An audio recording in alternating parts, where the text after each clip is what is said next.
A harsh reminder of Western imperialism in China. One of Beijing's historic palaces was destroyed by French and British forces. It has lain in ruins for nearly 150 years. Many works of art looted by the European soldiers from the old summer palace have since made their way around the world, where they fetch enormous prices, to the chagrin of curators here.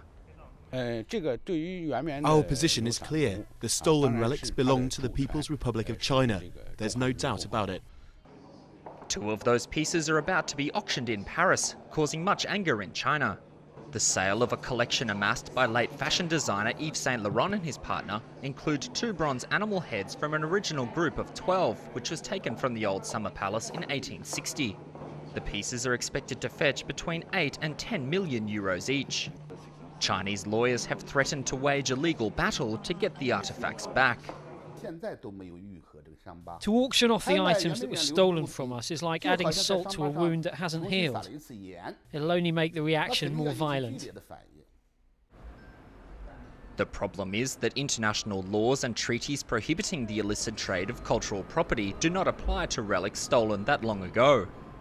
China's Cultural Heritage Department says more than 1.5 million Chinese relics are owned by foreign museums, and countless more are held by private collectors. Some have returned thanks to wealthy Chinese businessmen who have purchased them for display in local museums. But there are increasing calls for diplomatic talks to be held to try and bring about the return of all of China's treasures. We want to remind everybody that those relics have to be returned to China, and it should be done through cooperation and discussion.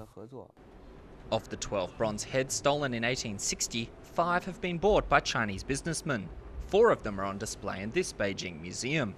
The location of another 5 remains unknown, making the 2 up for auction in Paris even more valuable and collectors even more desperate to have them.